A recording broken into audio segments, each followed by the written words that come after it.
What's up guys, it's Charles here with Rocket Puncher. I'm going to do a quick review of the Soul of Chogokin GX-66 Trider G7.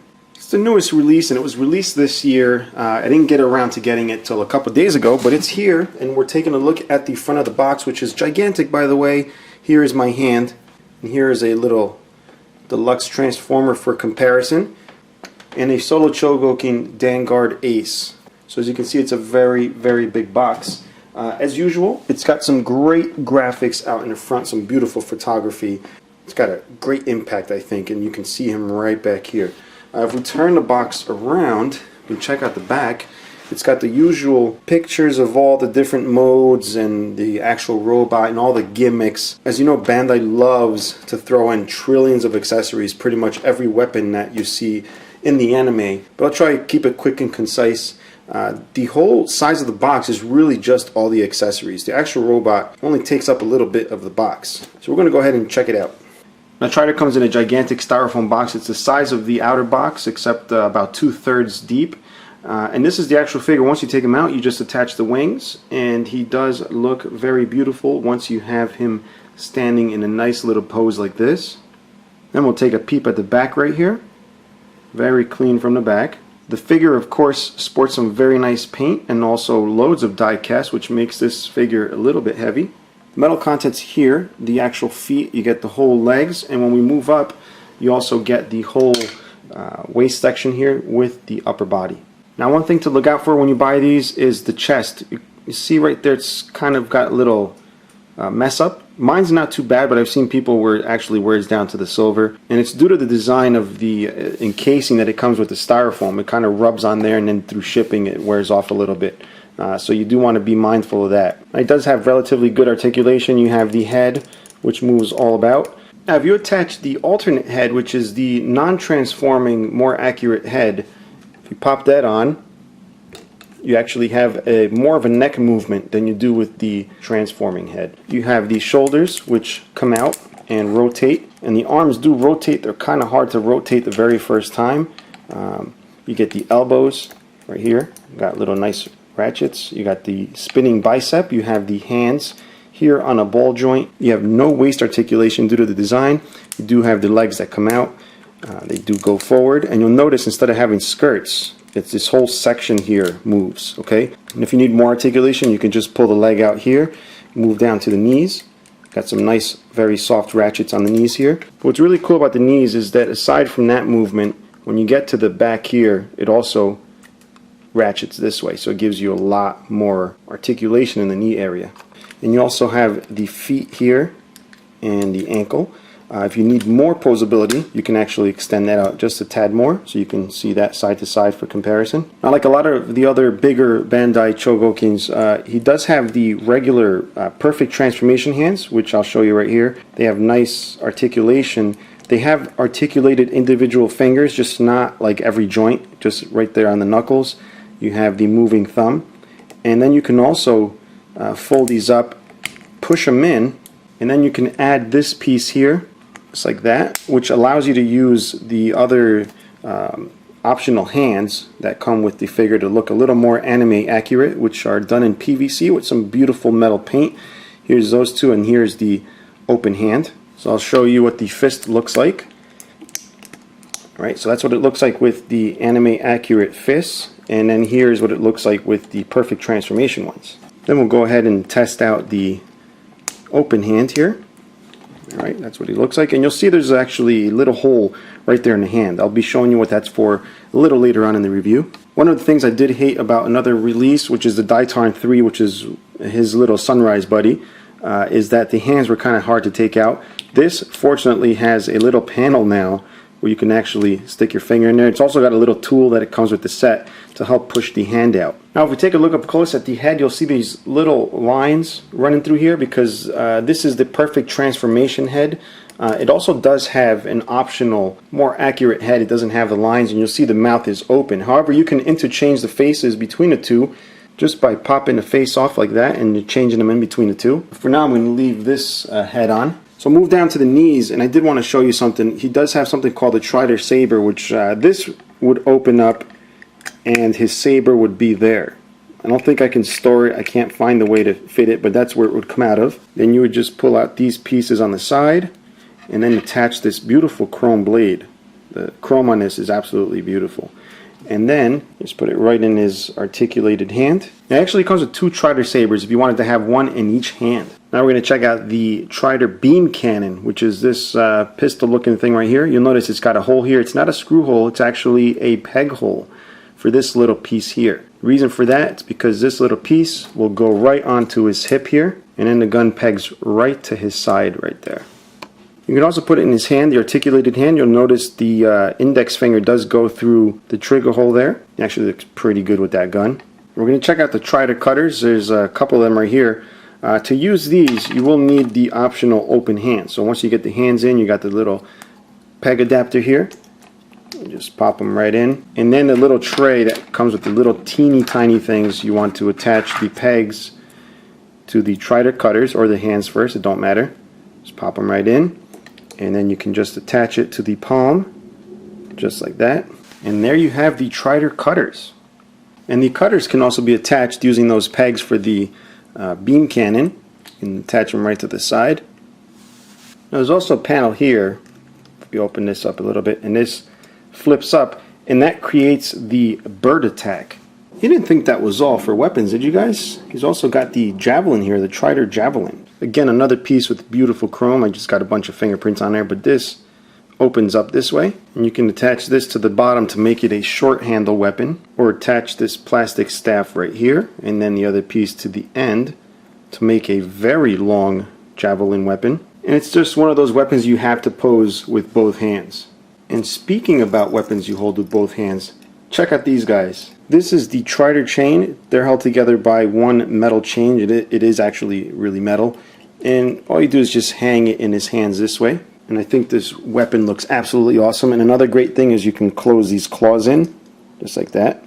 And last but not least is the Trider lure. So it's exactly what it is. It's a type of lure type weapon. It's even got this little crank piece here, which is ratcheted. And it's got this other piece. It's a little wire with these 2 little plastic end pieces. There's one that actually pops right in there. I used to think that this was actually rolled up in there when I knew about the ratcheting thing, but I guess that's just more to, you know, pretend. And then for the other end, you grab this little hook type piece here, and then this here, and you just attach it right to the bottom. And then it's keyed here around the edge to go right into this. And the wire is strong enough to hold it, and of course since it's wire you can just bend it wherever you want. And if you want it in the reeled in position, you just remove the wire, you leave this peg thing here, and then you can go ahead and attach it to the end of the lure weapon. And there's also a telescoping version of this, which is this here. You go ahead and attach the hook weapon, pop this in there, and then this is what it looks like with the telescoping piece. Another cool thing about the wire piece is that you can attach this and also attach the side cutters to it, and then just attach it to the weapon, although the weight does make it sag a bit. And you know what, guys, there's so much more this can do, which I'm going to get into right now. Here's the booklet. I didn't show you the booklet earlier, but it's one of the first full color everything in the Soul of Chogokin. Usually the instructions are just the drawn outlines, like little graphic drawings, but this is actually full color, every single page showing you all the stuff this amazing set can do. And it is amazing, guys. I mean, it's a transformable figure. It's got some old school type transformation because it's based on an old school anime, but we're going to go ahead and check it out. Now the first thing I want to do is pop his head off because I want to show you the head. Now the head does actually transform, so we're going to go ahead and do that. Let's just see. This comes down this way, then this little visor piece or this little windscreen comes up.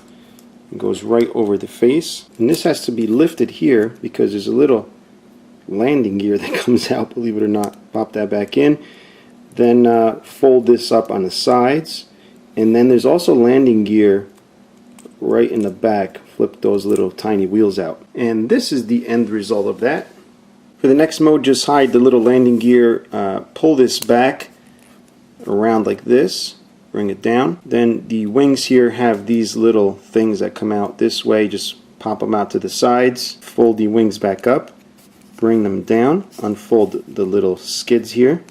Then underneath there's this little red piece. Just be careful, you have to pop it out just Don't unpeg it from the arm there. And that forms the front skid. And there's that mode for the head. Next I want to get him into his Trider Cosmic mode. First thing we got to do is take this little chest piece off. Next we got to separate his chest like this. And it's just going to rotate forward. Then I'll back. These tabs are just going to push right in to the sides here.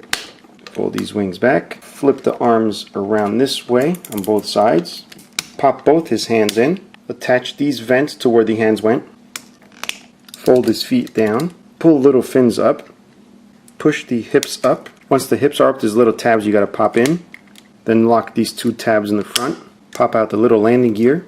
Now, even though the landing gear has die-cast pieces, there's this piece here which I recommend using if you're going to display them with the landing gear. And I know that's a little bit of cheating going on, but there's a lot of weight in this figure. You don't want it to go all in the landing gear here, especially the back here where this pops in. So just pop that right on there. Now, as far as I know, that's completely optional. It does show it in the instruction booklet. I don't know if it's telling you to put it there to support it, but I just recommend doing it if you're going to leave it there for a long time. So that right there, guys, is Trider Cosmic mode. Let's take a look at the side a little bit so you can see the wings. I don't have a lot of space here.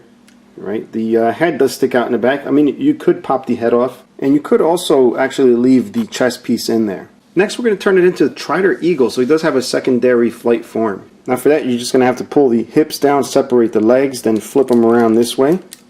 Then there's a little clip here you fold out, which is going to go right into this hole. Then bring the legs in right here, making sure everything clears all right. And that tab that you pulled out is just going to snap right in along with the bottom of the feet here. Then just bring down this little piece here, and there's a little peg right there which you're going to use to peg in the head in vehicle form. Then there's also landing gear for this, which I'm going to recommend putting this thing on again.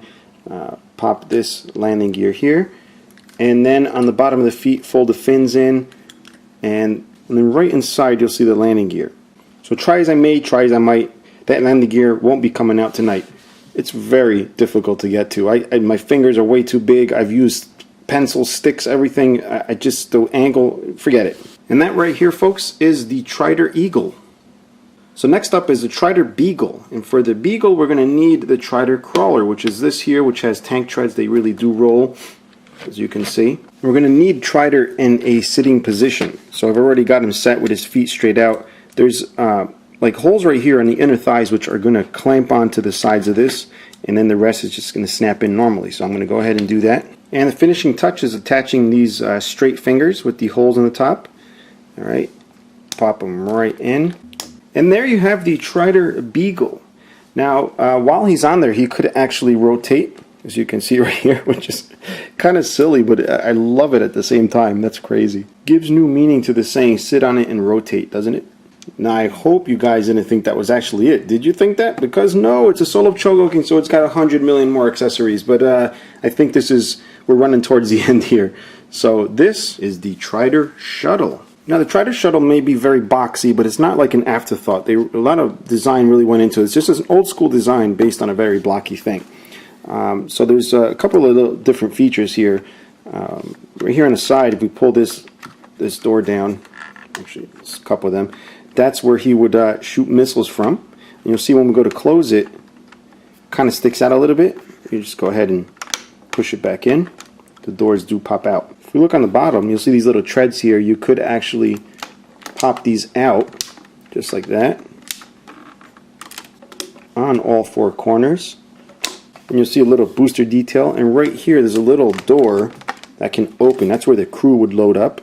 And the back here opens up. We lift this hatch, and it's got a couple of ramps here. We just pull them out, lay it down. And if you're wondering why, it's so the little crawler can load up. And once he's in there all snug, you just bring the ramps back in,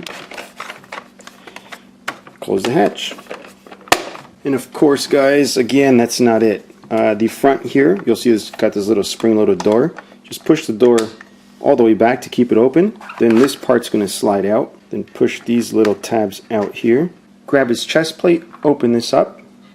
You can actually drop in the chest plate right in there, and close it up again. Then grab Trider in his flight form.